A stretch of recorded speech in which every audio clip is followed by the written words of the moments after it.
नमस्कार साथियों, मैं आपका दोस्त राम। नेक्स्ट टाइम जो हम बात कर रहे थे बेटा जी, पिछले एपिसोड में वो बात कर रहे थे ओंकोलॉजी के बारे में। ओंकोलॉजी के बारे में हमने देखा था कि बिनाइन ट्यूमर क्या होता है, मैलिग्नेंट ट्यूमर क्या होता है। उसके साथ साथ जो इंपॉर्टेंट टॉपिक हमने डिस्कशन किया था वो हमने किया था कि कैसे जो कैंसर है वो मेटास्टेसिस हो सकता है, अर्थात हमने कैंसर के रूप देखने की कोशिश की थी। और अब हम जो बातचीत करने वाले हैं बेटा जी आज वो करेंगे स्टेज होता कैंसर, कैंसर की कितनी स्टेज होती हैं। तो सुनिए, हम शुरुआती कंडीशन में देखें तो कैंसर की जो स्टेज है बेटा वो 4 होती है, ठीक है। लेकिन एक स्टेज का डिस्कशन और करेंगे और वो स्टेज है स्टेज 0। स्टेज 0 का मतलब होता है कार्सिनोम इन सिटू। मैंने आपको फिर से बताया था कार्सिनोम इन सिटू का मतलब कि सेल अबनॉर्मल होती जा रही है, और सेल का अबनॉर्मल होना आपका कहलाता है बेटा जी कार्सिनोम इन सिटू। हमेशा याद रखना इस बात को। कोई भी बंदा पूछे कि what is the meaning of the कार्सिनोम इन सिटू, कहने का मतलब सेल अबनॉर्मल हो रही है और हम पूरी तरीके से व्याख्या नहीं कर पा रहे हैं कि सेल में अंदर कैंसर है या नहीं है। लेकिन कैंसर जो सेल है वो धीरे धीरे अबनॉर्मल की स्थिति में हो रही है। दिस इज द कार्सिनोम इन सिटू, और ऐसी स्थिति को हम कहते हैं स्टेज 0। यस, स्टेज फर्स्ट में देखेंगे बेटा जी। स्टेज फर्स्ट में क्या हो रहा है कि मेटास्टेसिस है, ट्यूमर अर्थात फैलने वाला है लेकिन लोकल एरिया में फैल रहा है। कहने का मतलब यदि फॉर एग्जांपल किसी के लंग्स की एल्वेओलाई में कैंसर है तो वो एल्वेओलाई में फैल रहा है, अर्थात पूरे लोकल ऑर्गन के अंदर फैल रहा है। इसका मतलब हम उसको क्या कहेंगे, स्टेज फर्स्ट, अर्थात आपका जो कैंसर है वो या पेशेंट का जो कैंसर है वो स्टेज फर्स्ट में, ठीक है। देन बेटा कैंसर पूरे स्पेसिफिक ऑर्गन में फैल रहा है, ठीक है, पूरे, कहने का मतलब पूरे लंग्स में फैल रहा है। इसका मतलब आपका कैंसर कौन से स्टेज में, पेशेंट का कैंसर जो है बेटा सेकंड स्टेज में। लेकिन कैंसर एक स्थान से दूसरे स्थान में फैल रहा है, तो इसका मतलब क्या मैं कहूंगा कैंसर कौन से स्टेज में बेटा जी, थर्ड स्टेज में, ठीक है। और मैं आपको कहूं कि सर कैंसर की जो सेल है वो पूरी तरीके से पहचान में नहीं आ रही है, जिसको डिफिशिएंट करना आसान नहीं है, इसका मतलब वो कौन सा कैंसर में, स्टेज 4 में। अर्थात क्वेश्चन कैसे होगा एग्जाम में क्वेश्चन ये होगा कि कोई महिला ब्रेस्ट कैंसर की है और ब्रेस्ट कैंसर के साथ साथ उस महिला का जो कैंसर है वो कहीं ना कहीं दूसरी जगह फैल चुका, अर्थात बोन में फैल चुका है। तो महिला कौन से स्टेज में, आपको बिना देखे आंसर देना कि सर वह महिला थर्ड स्टेज में है। ये आंसर होगा, ये एग्जाम का क्वेश्चन होगा, यहां से हम डिस्कशन कर सकते हैं। कोई भी बंदा पूछे तो आपको 2 से 3 बातें हैं वो आपको कहनी है, आपको समझनी है। तो सिंपल सी बात है, यदि सेल अबनॉर्मल हो रही है तो स्टेज 0 है, यदि सेल स्पेसिफिक ऑर्गन में कैंसर फैल रहा है तो स्टेज फर्स्ट है, पूरे ऑर्गन में फैल गया उसी ऑर्गन में तो स्टेज सेकंड है, लेकिन उस ऑर्गन से दूसरे ऑर्गन में फैल रहा है तो स्टेज थर्ड है, लेकिन उसकी पहचान नहीं की जा रही है। अर्थात आपको क्वेश्चन ये कहेगा कि कोई महिला है वो ब्रेस्ट कैंसर से पीड़ित है लेकिन पूरे ब्रेस्ट में कैंसर फैल चुका है, तो महिला कौन से स्टेज से सफर कर रही है, महिला सेकंड स्टेज से सफर कर रही है। ये बात आपको बतानी है। और क्वेश्चन ये कहा जाता कि 40 साल की कोई महिला है और ब्रेस्ट कैंसर से पीड़ित है, और यदि महिला पीड़ित है तो उसका जो कैंसर है वो डिफिशिएंट में नहीं, अर्थात जो कैंसर सेल है वो पहचान करने के लायक नहीं है। महिला कौन से स्टेज में होगी बेटा जी, महिला 4th स्टेज में होगी। आंसर 4th स्टेज का देना है, ठीक है। ओके, आगे बढ़िए। ये ग्रेड का क्वेश्चन था, स्टेज का क्वेश्चन था। नेक्स्ट देखिए आपका रिस्क फैक्टर होता कैंसर। देखो कैंसर के लिए मैं रिस्क फैक्टर के लिए एक बात आपको मैं बता देता हूं, क्या है वो बात कि कैंसर बेटा एक सिंगल डिजीज नहीं है, मीन्स एक सिंगल इटियोलॉजी कैंसर को डेवलप नहीं कर सकती। मल्टीपल फैक्टर, बहुत सारे फैक्टर मिलकर कैंसर को पनपाते हैं, अर्थात कैंसर को बनाते हैं या कैंसर जैसी घातक बीमारी को आपको प्रोड्यूस करते हैं। जैसे एज, जैसे जियोग्राफिकल एरिया, जैसे केमिकल कुछ एजेंट्स हैं, जैसे सबसे पहले एज 60 से 65 साल की उम्र के बाद में रिस्क ज्यादा है कैंसर होने का, क्योंकि उस दौरान जो सेल है वो स्वतः ही अबनॉर्मल होना स्टार्ट हो जाती है। जैसे फॉर एग्जांपल आपका प्रोस्टेट कैंसर होना है, होके रहेगा। बिनाइन प्रोस्टेट ऑफ हाइपरप्लेजिया है बेटा, वो है, होना है, होके रहेगा, उसको कोई नहीं रोक सकता। इसका मतलब एज उसको अफेक्ट करेगी, ठीक है। देन जियोग्राफिकल एरिया, ठीक है, पर्टिकुलर जो भौतिक एनवायरनमेंट, जैसे कोई इंसान इंग्लैंड चला जाए या कोई इंसान वेस्टली चला जाए पैसे कमाने के लिए, तो वो मां कसम पैसा कमा के लाए या न कमा के लाए, लेकिन वो मुफ्त में स्किन कैंसर लेके आ जाएगा। क्यों? क्योंकि वहां का जियोग्राफिकल एरिया ऐसा है, वहां का जो सूर्य है, उनकी जो किरणें हैं अल्ट्रावायलेट, वो सीधी पड़ेगी और जब सीधी पड़ेंगी तो स्किन कैंसर होना लाजमी है, तो मुफ्त में लेके आ जाएगा। इसका मतलब हम किस एरिया में रह रहे हैं, वहाँ का पानी कैसा है, वहाँ की हवा कैसी है, वहाँ की मिट्टी कैसी है और वहाँ का इन्वायरमेंट क्या है, ये तमाम बातें भी इंसान के लिए बहुत महत्वपूर्ण हैं। और ये तमाम बातें डिस्टर्ब होने पर भी तो भी कैंसर के, स्किन कैंसर जैसे, लंग कैंसर जैसे खतरे ज़्यादा होने की संभावना बढ़ जाती है। ठीक है, ओके। उसके साथ साथ कुछ केमिकल एजेंट जैसे नाइट्रेट ये है, ठीक है, तो उससे भी होने की संभावना बढ़ जाती। जैसे बाकी इन्फेक्शियस एजेंट, देखो बेटा जी, गैस्ट्रिक कैंसर की मोस्ट कॉमन जो इटियोलॉजी आती है वो आती है बेटा जी एच पाइलोरी। यस, कि एच पाइलोरी जैसे इंफेक्शन भी गैस्ट्रिक कैंसर को पनपा सकते हैं। या सर्वाइकल कैंसर की मोस्ट कॉमन इटियोलॉजी देखें तो बहुत इंपॉर्टेंट है बेटा जी HPV अर्थात human papilloma virus. Human papilloma virus which is the most common etiology of the cervical cancer. या H पाइलोरी जैसा जो बैक्टीरिया है उसका इन्फेक्शन भी गैस्ट्रिक अल्सर को कर सकता है। ठीक है, देन बेटा जी बहुत इंपॉर्टेंट हो जाता है क्वेश्चन, या मैं कहूं एप्स्टीन बार वायरस, ये भी इंफेक्शन को पनपा सकता है। या कुछ डाइटें रही, ठीक है, जैसे high spicy diet, high fatty diet, less fibres diet. देखो मैं आपको एग्जांपल के लिए बता दूं, लो फाइबर्स डाइट लेंगे तो भी GI के जैसे कैंसर, इंटेस्टाइन जैसे कैंसर जन्म ले सकते हैं, और ज्यादा फाइबर्स डाइट ली तो भी इंटेस्टाइन जैसे कैंसर डेवलप हो सकते हैं। सिंपल और सादा भाषा में आंसर आपको देना है और ये बात आपको समझानी है, ये बात आपको बतानी है। ठीक है, ओके। उसके साथ साथ सबसे इंपॉर्टेंट जो बातचीत है वो है most common cancer of the India. India के अंदर मोस्ट कॉमन कैंसर क्या क्या प्रेजेंट है। जैसे मेल के अंदर, बेटा मेल के अंदर यदि मोस्ट कॉमन कैंसर की बात होगी तो आपको आंसर जो देना है वो देना है बेटा जी प्रोस्टेट कैंसर। इंडिया के अंदर बातचीत कर रहा हूं। और सेकंड नंबर पर जो आंसर देना है वो देना है बेटा जी लंग कैंसर। लेकिन फीमेल के अंदर बातचीत होगी तो आपको आंसर देना है, अभी जो प्रेजेंट टाइम है वो आपका आंसर होगा बेटा जी ब्रेस्ट कैंसर। वर्ल्ड में भी मोस्ट कॉमन जो कैंसर है वो भी ब्रेस्ट कैंसर है, और इंडिया के अंदर भी आपको आंसर देना होगा ब्रेस्ट कैंसर है। ठीक है, यदि बच्चों के अंदर पूछा जाए कि बच्चों के अंदर मोस्ट कॉमन कैंसर कैसा है तो बेटा जी आपको आंसर देना न्यूरोब्लास्टोमा। आंसर क्या होगा? न्यूरोब्लास्टोमा। अब मेरी बात सुनिए, क्वेश्चन क्या होगा? क्वेश्चन यहां पर यह होगा कि most common cancer present in male in India, तो आपका आंसर होगा प्रोस्टेट। ये आपको आंसर देना है। और दूसरा यहां पर सबसे अच्छी चीज जो बताई गई है वो आपको ये है कि सर जो आपका स्पेशल यदि मैं बात कहूं तो आपको आंसर देना है सर क्या, कि जो कैंसर की जो वार्निंग साइन है वो क्या है। अब आपको क्वेश्चन क्या आएगा? क्वेश्चन ये आएगा निम्नलिखित में से कैंसर का वार्निंग साइन नहीं है।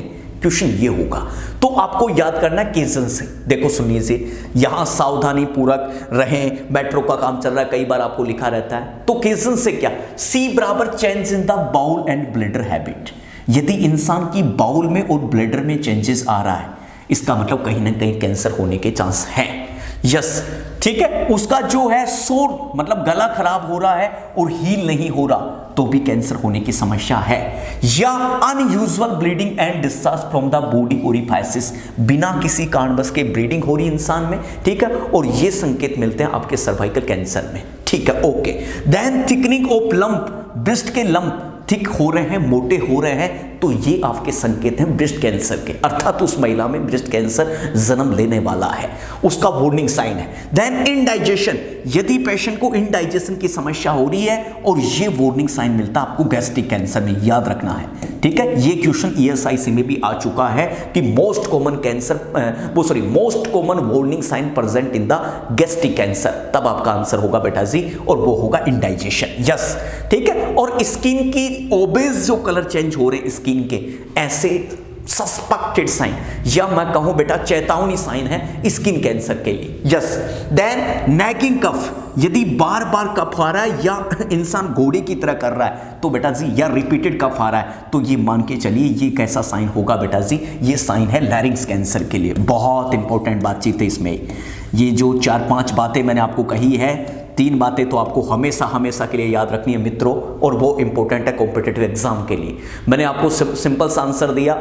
यदि किसी की आवाज में चेंजेस है या उसकी लगातार आवाज बदल रही है, तो आपको ये मान के चलना होगा कहीं ना कहीं लैरिंक्स कैंसर का खतरा है। ओके, मैंने आपको कहा बिना किसी कारणवश के ब्लीडिंग हो रही है, तो आपको ये मान के चलना पड़ेगा कि महिलाओं के अंदर सर्वाइकल कैंसर की पुनरावृत्ति होने वाली है, अर्थात महिला में सर्वाइकल कैंसर जैसे सिम्टम्स नजर आ रहे हैं, या मैं कह सकता हूं महिला सर्वाइकल कैंसर में लिप्त होने वाली है। ये वार्निंग है उसके लिए।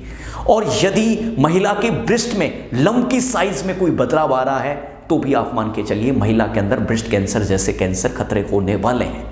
या लगातार किसी भी मेल और महिलाओं में इंडाइजेशन का शिकार हो रही है, लगातार इंडाइजेशन हो रहा है, तो ये मैं मान के चलूंगा कहीं ना कहीं जो महिला है वो गैस्ट्रिक कैंसर में जा रही है, या वो गैस्ट्रिक कैंसर में दखला जा रहा है।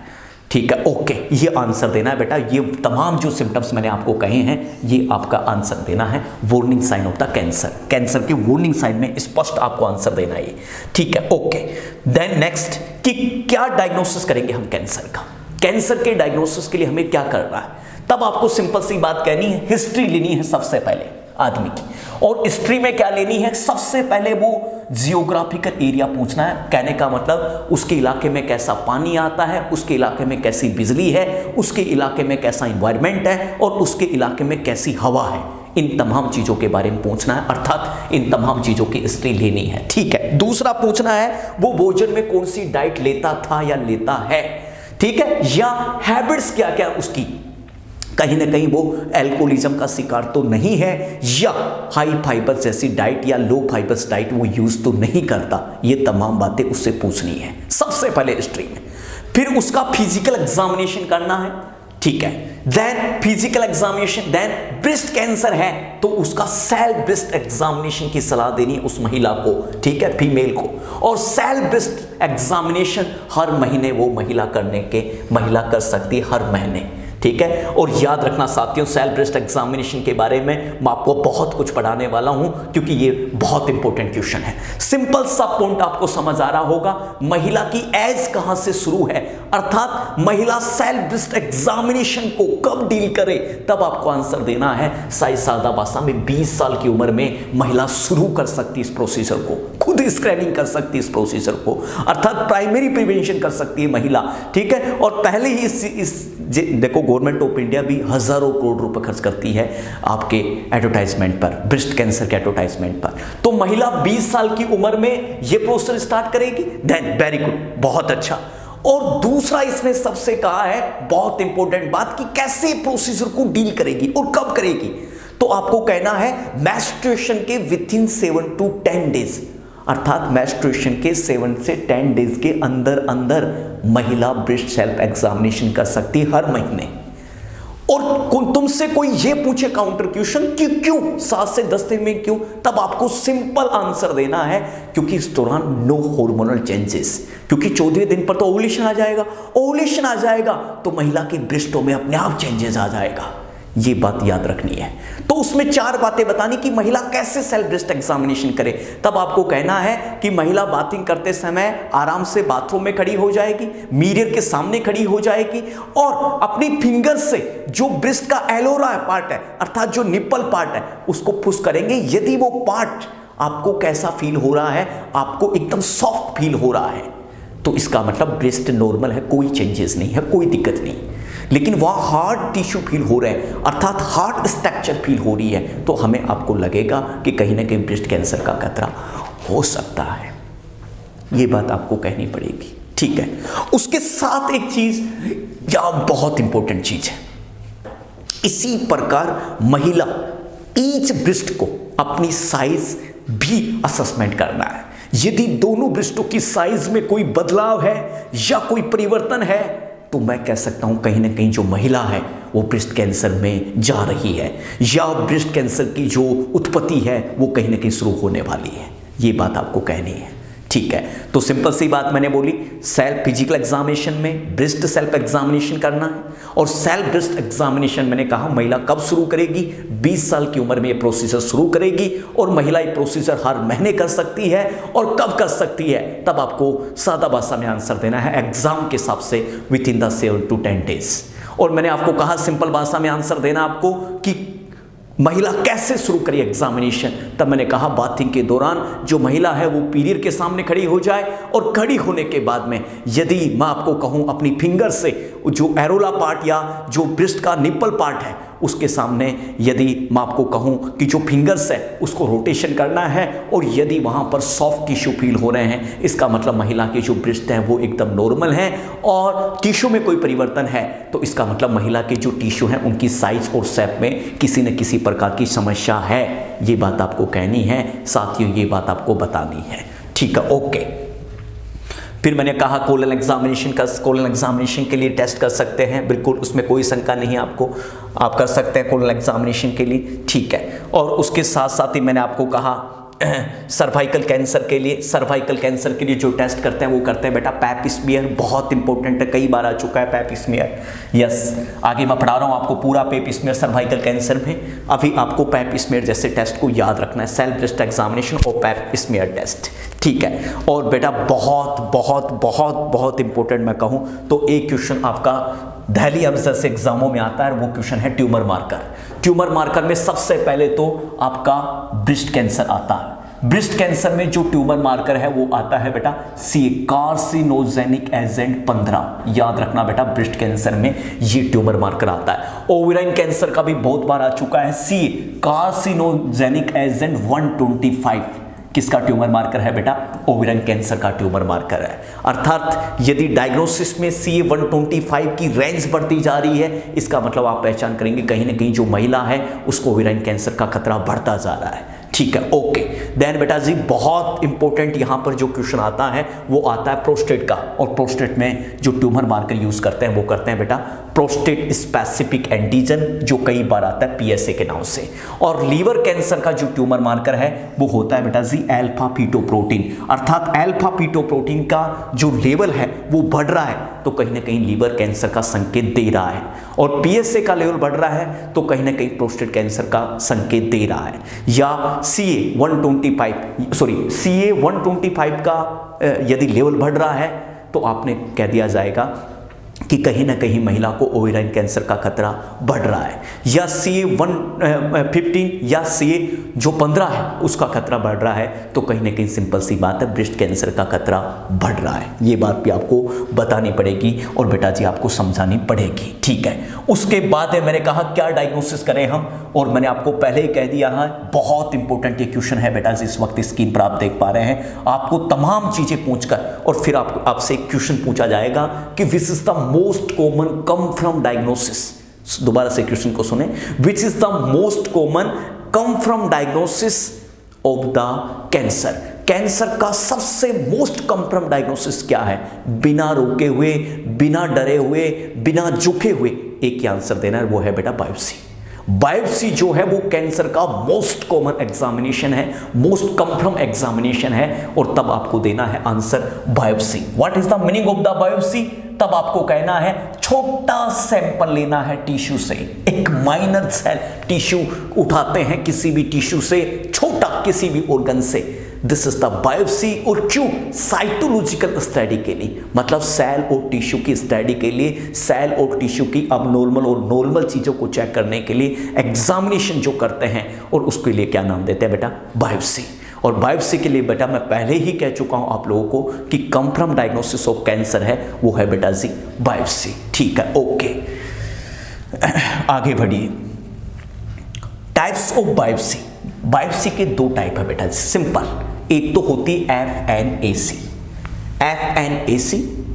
और देन मैं यदि कहूं FNAC का मीनिंग क्या है, तब आपको दो चीजें कहना है। Fine needle aspiration cytological technique biopsy, collection small amount tissue through the hole thing goes piece needle, अर्थात नीडल से हम सैंपल लेते हैं टिश्यू का। This is the FNAC, fine needle aspiration cytology. बहुत कम अमाउंट, और कितना सैंपल लेते हैं बेटा बायोप्सी में? याद रखना है 0.5 ml नॉर्मल अपन सैंपल है वो लेते हैं। ये दो टाइप का होता है बेटा, ओपन बायोप्सी और ओपन बायोप्सी, एक क्लोज बायोप्सी। ओपन बायोप्सी दो टाइप की होती है बेटा, इंसिजनल बायोप्सी और excisional biopsy. What is the incisional? Incisional biopsy का मतलब होता है sample collection of tissue through incision small part of tumour, मतलब यहां कैंसर है किसी टिश्यू के अंदर और कट मार के और आपको सैंपल लेना है, एक छोटा सैंपल लेना है। This is the incisional biopsy और कंप्लीट एक्सेशन ऑफ टिश्यू, मतलब सर्जरी के दौरान पूरे ट्यूमर को आपने हटा दिया। कई बार कहते हैं ना, गांव में भी कहते हैं किसके 5 किलो की ट्यूमर निकली, फिर सैंपल लिया इससे, ठीक है, उसको कहते हैं बेटा एक्सिजनल बायोप्सी। अर्थात फॉर एग्जाम्पल माइनर कट लगा के और फिर टिश्यू से सैंपल लेते हैं, दिस इज द इंसिजनल। लेकिन इसने क्या कहा कि सर पूरे ट्यूमर को हटा के एक बार और फिर सैंपल लेते हैं, लेबोरेटरी में उसको भेजा जाता है, this is the excisional biopsy. ठीक है, इसी प्रकार से तुम कह सकते हो बायोप्सी क्या है, और बायोप्सी के लिए तुम्हें सीधी बात कहनी है कि छोटे अमाउंट के अंदर टिश्यू का सैंपल लेना, दिस इज द बायोप्सी। और बायोप्सी होती है बेटा कंफर्मेटिव डायग्नोसिस होता है किसका बेटा जी, कैंसर का, सो सिंपल।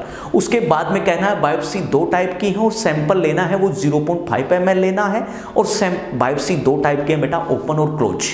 ओपन बेटा बायोप्सी 2 प्रकार की होती है, इंसिजनल और एक्सिजनल। इंसिजन तो मैंने क्या कहा, ट्यूमर पर कट लगा के और थोड़ा बहुत सैंपल जो ले रहे हैं, दिस इज द इंसिजनल। और देन मैंने आपको कहा पूरे ट्यूमर को रिमूव करके और फिर सैंपल लेते हैं, this is the excisional biopsy. ये एक्सिजनल बोलेंगे बेटा जी, याद रखना इस बात को। ओके, फिर आपसे क्वेश्चन पूछा जाएगा कि सर मोस्ट कॉमन कॉम्प्लिकेशन क्या है बायोप्सी का, तब आपको आंसर देना है बेटा जी ब्लीडिंग होता है, याद रखना इस बात को। Most common complication of biopsy, और पहले नंबर पर आंसर देना है bleeding. Then second most common complication क्या है, तब आंसर देना है बेटा जी पेन और टेंडरनेस। यस, यहां से कभी पीछे नहीं हटना बेटा जी। मोस्ट कॉमन आपको मैंने बायोप्सी बताई, बायोप्सी होती क्या है, बायोप्सी में कितना सैंपल लेते हैं, बायोप्सी के कितने टाइप्स होते हैं, और मोस्ट कॉमन कॉम्प्लिकेशन जो बायोप्सी आती है वो आती है बेटा ब्लीडिंग। और second most common complication of biopsy आती है और वो आती है बेटा जी पेन, अर्थात pain second most common complication माना गया है बायोप्सी का। ठीक है, अर्थात गुड, क्या बात है। अब मेरी बात सुनिए ध्यान से, सर मोस्ट कॉमन हम क्या क्या ट्रीटमेंट कर सकते हैं कैंसर में, अर्थात कैंसर को रोकथाम के लिए। कैंसर हो गया और उसके, मैंने पहले ही कह दिया था कि लाइलाज बीमारी नहीं है, लाइलाज बीमारी ये 4th स्टेज में, अर्थात 4th स्टेज में आप किसी प्रकार की सर्जरी भी नहीं कर पाएंगे तो ये बीमारी बढ़ती जाएगी। और शुरुआत में जो इसका इलाज है वो है रेडिएशन, देन कीमोथेरेपी, और देन लास्ट में आप सर्जरी भी कर सकते हैं। तो सिंपल सा मीनिंग है sir radiation therapy, then chemotherapy और देन सर्जरी, ये आपको आंसर देना है। ठीक है, देन बोन मैरो ट्रांसप्लांटेशन। तो सुनिए ध्यान से, और यहां पर एक एक चीजों का कंसेप्ट पढ़ना है, बताना है और समझाना है अगले को। ये देखिए आप ध्यान से देखो, सबसे पहले radiation therapy, most common effective जो रेडिएशन है, मोस्ट कॉमन, सबसे ज्यादा मोस्ट कॉमन अफेक्टेड है कैंसर के खिलाफ। और मोस्ट कॉमन जो साइड इफेक्ट आता है रेडिएशन का वो आता है फटीग, अर्थात कमजोरी, अंडरलाइन कर लेना इसको। Yes, then types of radiation therapy 2 प्रकार की होती है, एक्सटर्नल और ब्रेकी। एक्सटर्नल और ब्रेकी का मतलब क्या होता है बेटा, एक तो बाहर से देते हैं, दिस इज द एक्सटर्नल, और एक अंदर से डालते हैं, दिस इज द इंटरनल। ठीक है, तो 2 प्रकार की होती है टैली और ब्रेकी। बाहर से डालते हैं वो होती है बेटा एक्सटर्नल, और अंदर से जो डालते हैं वो होती है बेटा ब्रेकी थेरेपी। सुनिए ध्यान से अब इसके बारे में एक एक बात। ओके, यहां जो सबसे ज्यादा इंपॉर्टेंट बात है वो क्या है कि रेडिएशन, ठीक है, टाइम कितनी देर तक डालते हैं, 30 मिनट तक। ऐसा नहीं एक बार डाल दिया और इसका मतलब भूल गए और 2-3 घंटे तक रेडिएशन डाले, पेशेंट जल जाएगा बेटा, बर्न हो जाएगा। इसका मतलब रेडिएशन कितनी देर तक डालना, कम से कम 30 मिनट तक डालना है। 30 मिनट से ज्यादा आप रेडिएशन नहीं डाल सकती। डिस्टेंस, कितनी डिस्टेंस होनी चाहिए, कम से, बहुत इंपॉर्टेंट क्वेश्चन है बेटा जी, ये अंडरलाइन कर लिया जाए इसको। क्वेश्चन है 6 फीट, 6 फीट से कम डिस्टेंस नहीं होनी चाहिए। ठीक है, रेडिएशन और पेशेंट की जो डिस्टेंस है वो कितनी होनी चाहिए, 6 फीट। मोस्ट कॉमन जो सोर्स यूज करते हैं रेडिएशन में, भैया अंडरलाइन कर लेना, ESIC का खतरनाक क्वेश्चन है कोबाल्ट, और इसको अंडरलाइन किया जाए।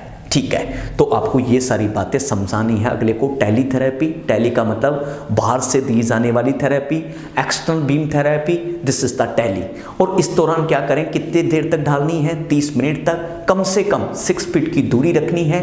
और मोस्ट कॉमन जो सोर्स यूज करते हैं वो यूज करते हैं बेटा जी कोबाल्ट, ये बात भी याद रखनी है। ओके, उसके साथ साथ सबसे ज्यादा इंपॉर्टेंट बात है वो है बेटा जी ब्रेकी थेरेपी। ठीक है, ब्रेकी थेरेपी का क्या नाम है बेटा, इंटरनल थेरेपी, याद रखना। ठीक है, ब्रेकीथेरेपी को ही दूसरा नाम कहा जाता है। आपका आंसर देना होगा इंटरनल थेरेपी, ठीक है। और उसके अंदर मैंने कहा दो प्रकार की थेरेपी होती है, अनसील्ड और सील्ड, ठीक है। अनसील्ड क्या होती है? पेशेंट को डायरेक्ट एडमिनिस्ट्रेशन करवाते हैं थ्रू द आईवी रूट के माध्यम से, दिस इज द अनसील्ड, ठीक है। और पेशेंट को डायरेक्ट इम्प्लांट करते हैं उसकी कैविटी में, दिस इज द सील्ड। दो बातें भूलना मत बेटा जी, हम आईवी थेरेपी के द्वारा डाल रहे हैं radiation, this is the unsealed. लेकिन हम किसी कैविटी में कैंसर है, मान लीजिए सर्वाइकल में कोई कैंसर है और सर्वाइकल में हम डाल रहे हैं या किसी कैविटी में डाल रहे हैं एग्जाम्पल के तौर पर, दिस इज द सील्ड, वो सील्ड रेडिएशन थेरेपी है, ठीक है। जैसे ये देखिएगा, यहां से दो चीजें हैं, इफ देखो 3 क्वेश्चन है यहां, a patient is treat cancer, patient को ट्रीट कर रहे हैं, कैंसर का पेशेंट है, बाय इंटरनल रेडिएशन थेरेपी, अंदर की थेरेपी डालना है, ठीक है। Which of the primary nurse responsibility during giving care to patient, अर्थात जब पेशेंट को रेडिएशन डाल रहे हैं तो नर्स की प्राइमरी जिम्मेदारी क्या है? और सबसे पहले याद रखना है बेटा, लेड एप्रोन को पहनना है। लेड एप्रोन क्या करेगा? आपकी सुरक्षा करेगा रेडिएशन से, ये बात याद रखना है, ठीक है, ओके। देन नेक्स्ट देखिए, what is the priority nursing responsibility of nurse after the implantation of internal radiation therapy. कहने का मतलब नर्स की जब प्रायोरिटी क्या होगी, जब पेशेंट को आपने इम्प्लांट कर दिया, रेडिएशन डाल दिया, अर्थात उस कैविटी में डाल दिया, तब आपकी सबसे बेस्ट प्रायोरिटी है कम से कम लोगों को मिलने देना है, आने देना है। क्यों भैया? क्योंकि रेडिएशन से पर्टिकुलर ऑर्गन की इम्यूनिटी भी अफेक्टेड होगी और ज़्यादा लोग आएंगे तो हो सकता है आपके पेशेंट को इन्फेक्शन का खतरा बढ़ सकता है। ये बात अंडरलाइन कर लेना साथियों। इसका मतलब नर्सेस की जो अहम जिम्मेदारी है उस वक्त, वो अहम जिम्मेदारी ये है कि कम से कम लोगों को मुलाकात करने देनी है, कम से कम लोगों को आने देना है, ठीक है। नेक्स्ट देखिए क्या कहना चाह रहा है, ए फीमेल सर्वाइकल कैंसर, एक महिला है वो सर्वाइकल कैंसर से पीड़ित है, ट्रीट अनसील्ड रेडिएशन थेरेपी, उसको आईवी थेरेपी से ट्रीट करने की कोशिश की जा रही है। What is the priority nursing advice given by the nurse after remove of radiation source. कहने का मतलब एक महिला है वो सर्वाइकल कैंसर से पीड़ित है और उस महिला को क्या एडवाइस आप देंगे रेडिएशन थेरेपी के सोर्स को रिमूव करने के बाद। और मैंने आपको पहले ही कहा था कम से कम महिला को 7 से 10 दिन तक इंटरकोर्स को अवॉइड करना है, अर्थात सेक्सुअल एक्टिविटी को रोकना है, ठीक है। और महिला को पर्टिकुलर ये सलाह देनी है, पर्टिकुलर ये बात समझानी है। जैसे एक क्वेश्चन ये ओबीसी का भी आता है, और एक क्वेश्चन जो ओबीसी का आता है वो ये क्वेश्चन आता है बेटा जी कि महिला की हिस्टेक्टोमी कर दिया आपने, अर्थात महिला के यूट्रस को आपने रिमूव कर दिया, और जब यूट्रस को आपने रिमूव कर दिया उस वक्त कितनी देर तक आप रोकेंगे, तब भी आपको आंसर जो देना है वो ये देना है, कम से कम उस महिला के रिमूव करने के बाद में हम कम से कम उसको 6 वीक तक इंटरकोर्स को रोकेंगे। इसी प्रकार जब किसी महिला के सर्वाइकल कैंसर हुआ और आपने उस पर रेडिएशन थेरेपी डाली, और रेडिएशन थेरेपी डालने के बाद में आपका सुझाव क्या है महिला के प्रति, तब आपको सिंपल सी बात कहनी है कि महिला को सुझाव देना है कि इंटरकोर्स को अवॉइड करना है और कम से कम 7 से 10 दिन तक किसी प्रकार का कोई इंटरकोर्स नहीं करना भैया।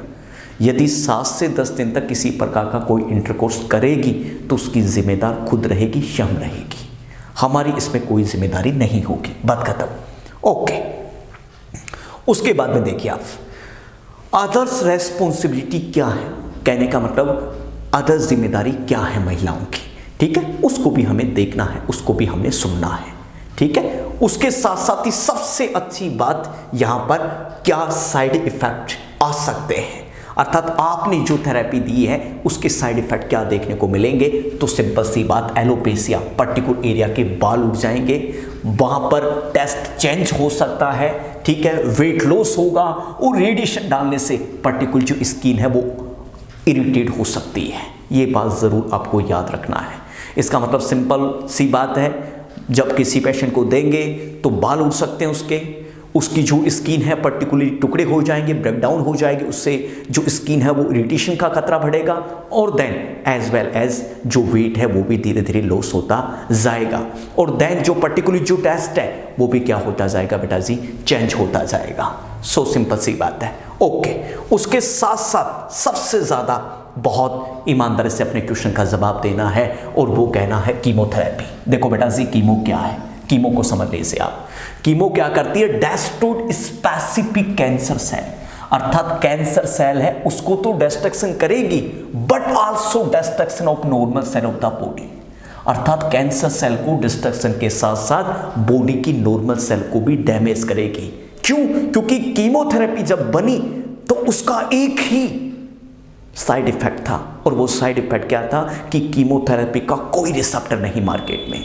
कीमोथेरेपी को ऑर्डर दिया गया था कि जहां जहां भी फास्ट सेल ग्रोथ मिले वहां वहां उसको डैमेज करना है, अर्थात हमारी बॉडी की भी कुछ नॉर्मल सेल ऐसी हैं जो फास्ट ग्रोथ करती हैं और वहां भी उस वक्त मारी गई। देखो ध्यान से पढ़िए और बहुत अच्छा मजा आएगा इस बात को समझने में आपको। देखो ध्यान से, मैं आपको बताता हूं कैसे। सो सिंपल, यहां तीन चीजें अपना दावा ठोक रही हैं, और वो तीन चीजें क्या है, यहां से सेम बातें आपको समझनी है बेटा जी कि कीमोथेरेपी आप किसी पेशेंट को दे रहे हैं, तो मैंने क्या कहा, कीमोथेरेपी का कोई रिसेप्टर नहीं मार्केट में।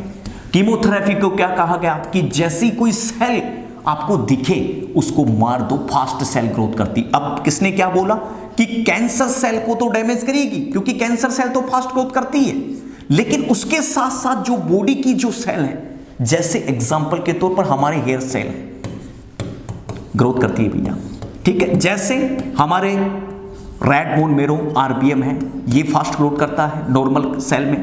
देन हमारा टेस्टिस स्पर्मेटोजेनेसिस की क्रिया फास्ट करता है। यस सर, तो मुझे बताइए कि आपने किसी पेशेंट को कीमो दी तो कैंसर सेल तो उसकी मरेगी, लेकिन उसके हेयर्स भी मारे जाएंगे। इसलिए कीमो देने के बाद में इंसान गंजा होता है, याद रखना, एलोपेसिया होने की संभावना होती है उसको, और एलोपेसिया का मतलब बेटा जी लॉस ऑफ हेयर होता है, ये बात का ध्यान रखना। इसलिए एलोपेसिया के कीमोथेरेपी के बाद में जो साइड इफेक्ट आता है वो आता है गंजापन। आपने देखा होगा ना, दैनिक जागरण का कई बार ऐड देखा होगा, गंजापन से पहले गंजापन के बाद। ये क्या है, इसका मतलब गंजापन जो आता है साइड इफेक्ट, एलोपेसिया कहने का मतलब मैं लॉस ऑफ हेयर करूं, मेरी भाषा में, आपकी भाषा में मैं गंजापन कहूं, तो कीमोथेरेपी का साइड इफेक्ट है। और वजह क्या है, तब आपको सीधी भाषा में कहनी, कीमोथेरेपी को ऑर्डर दिया गया था जो भी सेल ग्रोथ करे, अब नॉर्मल चले या बॉडी की खुद की सेल हो फास्ट दौड़े, उसको मार दो। अब उसको क्या पता, बॉडी में भी कुछ सेलें ऐसी हैं जो फास्ट ग्रोथ करनी है, जैसे हेयर सेल, और हेयर सेल का नुकसान होते एलोपेशिया हो गया। रेड बोन मेरो पर अटैक पहुंचाया आपने, और रेड बोन मेरो पर अटैक पहुंचाते क्या हो गया बेटा जी, एप्लास्टिक एनीमिया। एप्लास्टिक एनीमिया का मतलब होता है पैनसाइटोपेनिया। पैनसाइटोपेनिया का मतलब होता है कि किसी फैक्ट्री में बिस्कुट बन रहे हैं, अर्थात वहां लॉकडाउन लग गया, क्या नए बिस्कुट मार्केट में आएंगे क्या, नहीं। इसी प्रकार रेड बोन मेरो से बन क्या रहा है, प्लेटलेट्स, डब्ल्यूबीसी, आरबीसी। और जब तीनों सेल डैमेज हो गई, तो एक बात बताओ, तीनों सेल डैमेज हो गई तो क्या एक बात बताइए मुझे, क्या रेड बोन जो बोन मेरो है वो डेवलप होगा क्या, अर्थात वो बनेगा क्या, अर्थात वो फॉर्मेशन करेगा क्या, नहीं करेगा, और इसका मतलब आरपीएम सप्रेस होगा। This is the aplastic anaemia. और देन बेटा जी टेस्ट, इसका मतलब टेस्टिस जो है, टेस्टिस का दिक्कत होगा, और टेस्टिस से बन क्या रही थी, स्पर्मेटोजेनेसिस, अर्थात स्पर्म की काउंटिंग कम हो जाएगी, इसलिए उस पेशेंट को साइड इफेक्ट आएगा, इनफर्टिलिटी भी। याद रखना बेटा जी, इस किस्म को नहीं भूलना कभी भी, इसका मतलब इनफर्टिलिटी भी। तो सो सिंपल आंसर देना है, कीमोथेरेपी किसको डैमेज करेगी, कैंसर सेल के साथ साथ हमारी बॉडी की नॉर्मल सेल को भी डैमेज करेगी। अर्थात मैं ये कहूं सादा भाषा में कि कैंसर सेल को तो मारेगी, लेकिन हमारी जो बॉडी की नॉर्मल सेल है उनको भी डिस्ट्रक्शन करेगी, जिसमें हेयर लॉस होगा, इसकी वजह से एलोपेशिया होगा, जिसमें आरबीएम डैमेज होगा, इसकी वजह से प्लास्टिक एनीमिया होगा। देन सर टेस्टिस डैमेज होंगे, और टेस्टिस की सेल डिस्ट्रक्शन होगी तो स्पर्मेटोजेनेसिस नहीं होगा, और साथियों जब नहीं होगा तो इनफर्टिलिटी होना लाजमी है। ठीक है, ओके, आगे बढ़िए साथियों। यहां से 4 क्वेश्चन है, इसलिए आपको कहना है कीमोथेरेपी लगने के बाद में इंसान क्या हो जाता है, गंजा। सादा भाषा में मैं गंजा कह सकता हूं, और मेरी भाषा में एलोपेशिया कहूंगा, और एग्जाम की भाषा में भी एलोपेशिया कहूंगा, लेकिन तुम्हारी भाषा में मैं गंजा बोलूंगा, गंजा। इसका मतलब कीमोथेरेपी देने के बाद में इंसान क्या होता है, गंजा होता है। और गंजे को अच्छी तरीके से देखना है तो मेरे कैमरामैन सहेल को देखिए आप कोचिंग में आके। यस, ओके, आगे बढ़िए आप। तो यहां पर दो प्रकार की टाइप्स ऑफ कीमोथेरेपी है, एक नॉन स्पेसिफिक और स्पेसिफिक। नॉन स्पेसिफिक क्या होती है, देखो क्या कहना चाहता है, these are chemotherapy agent destroyed cancer cell any cell cycle phase. Means cancer cell को डेस्ट्रॉय कर सकते हैं किसी भी सेल साइकिल में। पढ़ा रहा हूं मैं ये सेल साइकिल क्या है। और दूसरा specific, the chemotherapy agent destroyed cancer cell in particular cell cycle. एक पर्टिकुलर सेल साइकिल में डेस्ट्रॉय करते हैं। This is the for example, सुनिए ध्यान से, ये देखो मैं आपको बताऊं, G1 then G2 then interphase. G1 में सेल तैयार हो रही है, जैसे घरों में महिलाएं तैयार होती है मायके जाने के लिए कि मैं जा रही हूं, गई थोड़ी है, जा रही है। इसका मतलब जीवन सेल तैयार हो रही है, हुई नहीं, हो रही है। जीवन फेज में तैयार होती है, लेकिन G2 फेज में सेल डिवीजन करती है। सेल डिवीजन शुरू हो जाता है G2 फेज में। इसका मतलब किसी भी सेल को रोकना है तो इस सेल को रोक दो ने, G2 को रोक दो, या G2 रुक जाए तो सेल डिवीजन रुक गया ना, और सेल डिवीजन रुक जाएगा तो सेल फास्ट ग्रोथ कहां से कर लेगी, धीरे धीरे कैंसर कंट्रोल में आ जाएगा, बात खत्म। तो यहां पर शानदार आंसर देना है, किसी भी सेल साइकिल में काम करे, वो नॉन स्पेसिफिक है, स्पेशल साइकिल में काम करे, अर्थात जो G2 को ही रोके वो क्या है राजा जी, स्पेसिफिक, बात खत्म। ओके, देन नॉन स्पेसिफिक का एग्जांपल क्या है, साइक्लोफॉस्फेमाइड। और बेटा जी साइक्लोफॉस्फेमाइड का मोस्ट कॉमन जो साइड इफेक्ट आता है वो आता है पल्मोनरी फाइब्रोसिस और सिस्टाइटिस। याद रखना, it is the inflammation of the bladder, जो हमारा यूरिनरी ब्लैडर वहां इंफ्लामेशन हो जाएगा, इसलिए हम यूरिन के लिए जाएंगे ना तो जलन होगी वहां। This is the cystitis. अरे बोलो भाई यस या नो, इसका मतलब नॉन स्पेसिफिक और देन स्पेसिफिक, ये बात को समझना आपने को। ओके, आगे बढ़िए आप। यहां से यदि चीजें यहां तक जाएंगी, सुनिए ध्यान से, बुस्लाफेन, बुस्लाफेन का भी साइड इफेक्ट क्या आता है भैया, मोस्ट कॉमन साइड इफेक्ट आता है रीनल फेलियर। याद रखना, most common side effect of busulfan, answer देना है बेटा जी रीनल फेलियर। ठीक है, बहुत अच्छा। सिस्प्लास्टिन का मोस्ट कॉमन साइड इफेक्ट आता है ओटोटॉक्सिटी और नेफ्रोटॉक्सिटी। और याद रख लेना बेटा, ये तमाम जो एग्जाम्पल हम पढ़ रहे हैं ड्रग के, सिस्प्लास्टिन, साइक्लोफॉस्फेमाइड, ये नॉन स्पेसिफिक के पढ़ रहे हैं, अभी स्पेसिफिक हमारे पास कुछ आए ही नहीं अभी। ठीक है, इसका मतलब सारे के सारे एग्जाम्पल हम नॉन स्पेसिफिक का पढ़ रहे हैं। ओके, और देन भैया याद रखना कौन से एंटीबायोटिक एजेंट है, जैसे ब्लूमाइसिन। ठीक है, ओके। और ब्लूमाइसिन का जो साइड इफेक्ट आता है वो आता है न्यूमोनाइटिस, अर्थात it is inflammation of pneumocyte, अर्थात जो हमारी लंग्स की जो सेल है, लंग्स की जो कोशिका है न्यूमोसाइट, उसमें जो मेजर साइड इफेक्ट होता है, दिस इज द आपका न्यूमोनाइटिस। ठीक है, और देन आपका बुस्लाफेन। बेटा आपको यहां से दो एग्जाम्पल के तौर पर मैं आपसे पूछूं, कभी भी आपको एग्जाम्पल देना है तो मैंने आपको लास्ट टाइम अभी भी मैं समझा रहा हूं, फिर से हम दोबारा एक बार डिस्कशन करते हैं इसका, और डिस्कशन में हम कहेंगे इसके बारे में 4 बात। मैंने सबसे पहले क्या बोला, आज का जो टॉपिक था बेटा जी, एक बार मैं आपको 2 मिनट के तौर पर रिवाइज कर देता हूं, रिपीट कर देता हूं। यस, देखिएगा यहां तक मैंने आपको शानदार चीज़ें पढ़ाई थी, और मैंने आपको स्टेज ऑफ कैंसर से पढ़ाई थी, 4 स्टेज मैंने पढ़ाई भाई। Okay, first, second, third, fourth, और थर्ड फोर्थ में क्या होता है ये मैंने बताया। रिस्क फैक्टर मैंने बताया कौन सी उम्र में हो सकता है, क्या क्या जियोग्राफिकल बातें हैं वो अफेक्ट कर सकती हैं। केमिकल एजेंट मैंने पढ़ाया बेटा जी, यस। कुछ इन्फेक्शियस एजेंट मैंने पढ़ाए, yes. Okay, then warning sign of the cancer मैंने अच्छे से पढ़ाए कि सर लैरिंक्स कैंसर में क्या वार्निंग साइन आएगा, सर्वाइकल कैंसर में क्या वार्निंग साइन आएगा, तमाम चीज़ें मैंने आपको पढ़ाई हैं। यस, मोस्ट कॉमन जो कैंसर है इंडिया के अंदर क्या क्या प्रेजेंट है वो मैंने पढ़ाया भाई। प्रोस्टेट कैंसर पढ़ाए, लंग्स कैंसर पढ़ाए, यस। और मोस्ट कॉमन कैंसर फीमेल में कौन कौन सा प्रेजेंट है वो मैंने पढ़ाया, ठीक है। डायग्नोसिस ऑफ कैंसर मैंने अच्छे से पढ़ाया आपका, ठीक है। हिस्ट्री और फिजिकल जो एग्जामिनेशन है वो मैंने अच्छे से पढ़ाया। ब्रेस्ट कैंसर के अंदर मैंने आपको पढ़ाया था महिलाएं सेल्फ ब्रेस्ट एग्जामिनेशन कैसे करेंगी, अर्थात अपने स्वतः ही अपने ब्रेस्ट का एग्जामिनेशन कैसे कर सकती हैं, ये मैंने पढ़ाया। और मैंने बहुत अच्छा तरीके से एक्सप्लेन आउट किया कि कब कर सकती हैं और किस किस कंडीशन में करेंगी और कैसे कर सकती हैं, ये तमाम बातें मैंने पढ़ाई, ठीक है। उसके साथ साथ ही मैंने आपको पढ़ाया बेटा सर्वाइकल कैंसर में पैप स्मीयर करते हैं, जो अब की बार यूपीपीएससी में भी ये क्वेश्चन था, यस, ठीक है। कौन कौन से ट्यूमर मार्कर हैं और मैंने इंपॉर्टेंट ट्यूमर मार्कर को डिस्कशन किया है, जैसे ओवेरियन कैंसर के लिए, ब्रेस्ट कैंसर के लिए, और आपका जो बहुत शानदार अल्फा फीटोप्रोटीन लीवर के लिए, और पीएसए प्रोस्टेट स्पेसिफिक एंटीजन के लिए, ये मैंने पढ़ाया।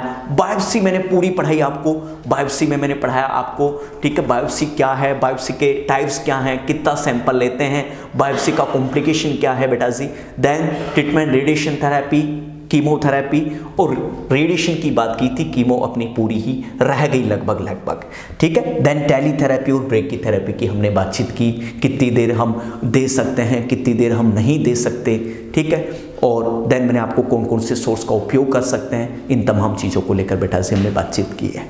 उसके साथ ही आज के लिए इतना ही, नमस्कार। आगे अगली क्लासेस में फिर डिस्कशन करेंगे।